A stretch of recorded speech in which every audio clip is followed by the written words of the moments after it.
Hi. So this today we are looking at wakes, and I'm just going to go through wakes with you guys so at least you understand what wakes are all about. Okay, wakes being one of the Caribbean cultural forms that we need to focus on for the CSEC exam in theater arts. So you'd realize I focused on talking about wakes being a social gathering at a home of a dead person, and this wake is used to remember the person who has passed on. All right. Keep in mind that with wakes have a tendency of being varied depending on the um in terms of the type of religious background that you have, and even some parts of the Caribbean.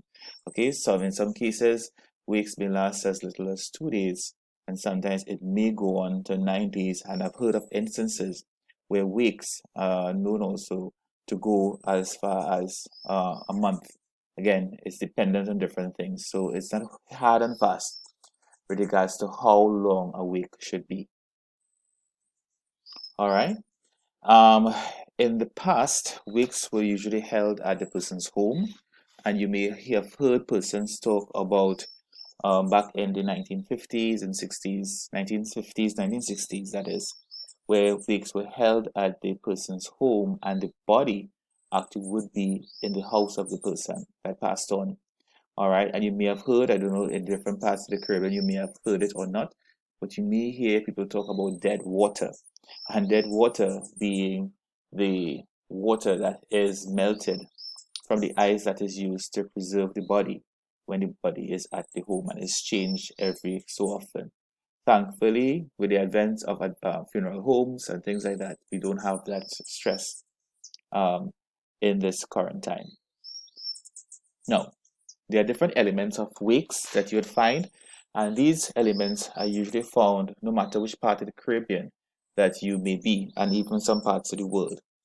All right. So sometimes the persons have a tendency of being, and that is the living that is, would be awake during the night times, supporting family and friends of the person who is bereaved.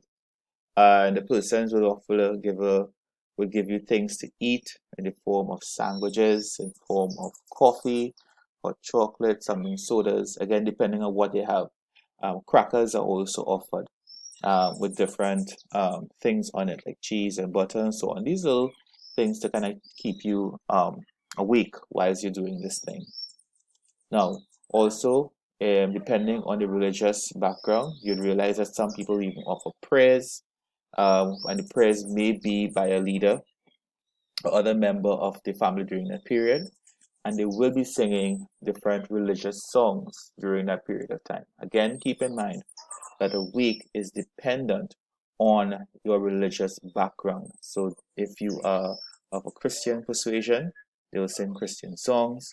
If you are um, of Muslim and so on, you do things that are related to your religion.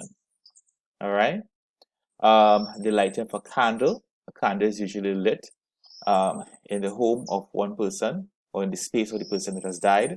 And for those of you who are of the Christian persuasion, you may have heard of things like All Saints and All Souls, where people remember the death of these persons, usually taking place on the 1st and 2nd of November each year.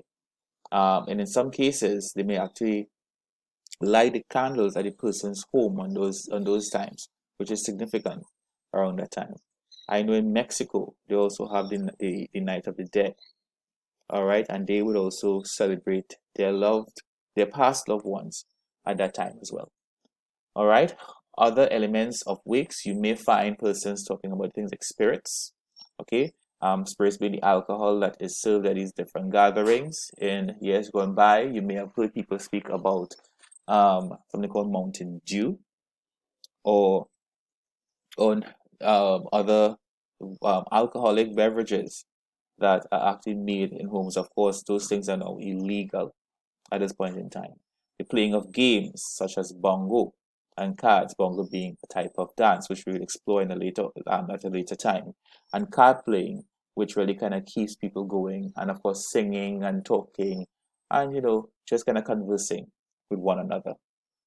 Now, if you move on, I have explored certain wake-related movements that you will find in two regions, and I decided to explore Trinidad and Tobago and Jamaica. So the first one, which would be Trinidad and Tobago, you see us talking about the Limbo. Okay, and the Limbo have often been claimed to be of Trinidad and Tobago origin, and it is said, based on research, it is said to signify two things. One, the slaves entering the slave ship on their journey back in these times of slavery, as they move from high to lower parts of the deck of the ship, but more so with regards to weeks, it also used to symbolize the transitioning from one state of being to the next. All right, and you see our limbo dancers bending backwards to show the movement of a person from one earthly realm to the spirit world. All right, now so these dances would usually be performed in the 9th and 40th night. So you hear people talking about the 9-night ceremony and the 40th night ceremony, and I have seen that happening throughout the Caribbean. And even though it's considered a weak dance, over the last few decades, it has become more commercialized, and in terms of its identity, and so what the significance that has been kind of lost over a period of time. All right, so just to quickly go through the weeks, the dancers with the limbo dancers that is, they would be passing under a stick, which is either held by other persons on a stand, or they may have it on a stand, on a metal stand. I've even seen persons using bottles, uh, small bottles, like curry bottles and things like that, beer bottles, that is, to keep the bar on. And it is said that Julia Edwards of Trinidad and Tobago was the one who was credited for the flaming bar, as well as the limbo, the human limbo, which we do have. I have also placed a link here, which you're more than welcome to see the uh, the, the limbo in action. Moving on to another one that is claimed to be part of Trinidad and Tobago's dances. We talk about Bongo, and the Bongo that is done to the night prior to the funeral during the week. It is said to signify the passage of the deceased person from one world to the next, and the dances are usually vibrant. The persons do a lot of leg and feet action, and they use a lot of the drumming to really kind of lend itself to that continuing movement. Very, very nice movement, very, very interesting, and of course there are some songs that are associated with it. Please feel free to look for this link to continue exploring what the bongo is all about. We move into Jamaica. So Jamaica, I've decided to explore just two areas, one being the Dinki, and of course it's a Congolese word meaning in Guinea, sorry, in Ndingi, which means lamentation or funeral song. Please forgive me for the mispronunciation a few minutes ago. All right, it is usually celebratory in nature, and in Jamaica, they are the ones who are quicker to celebrate the 9-night ceremony. All right, and Dinki was actually practiced through slavery, and it is now done in Jamaica as part of their annual celebrations. It's actually one of their dances that is identified with them. All right. The action itself focuses a lot on the use of the pelvic region, and it is performed in defiance of the death that has occurred. And both male and female actions are suggestive in nature. And what I really would encourage you to do is to take a look at the video link that I have shared with you, so you could see more about how this movement is done. All right, very, very interesting, I must admit. The second one being Kumina, another one of Jamaica's folk forms, and it is sometimes performed at wakes, and today is also said to be performed at births as well. All right, and it's really one that focuses on the call of the ancestry spirits. And of course, you're welcome to look at the link to explore these here when you get a chance. All right, so now just to quickly recap as I go through, as I wrap up this piece. Again, we're talking about wakes.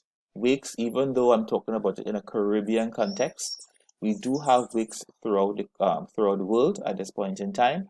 And remember, of course, being a social gathering the time, sorry, may last from as little as 2 to as much as 9 days, in some cases longer, depending on different factors. And there are particular things that we have for weeks, such as food, the offering of prayers, religious songs, lighting of candles, the use of spirits, the playing of games, and of course, dances.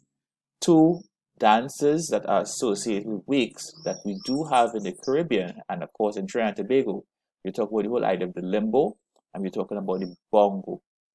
With Jamaica, the ones that are associated with Jamaica is the Dinki Mini, and the last one I spoke about is the Kumina.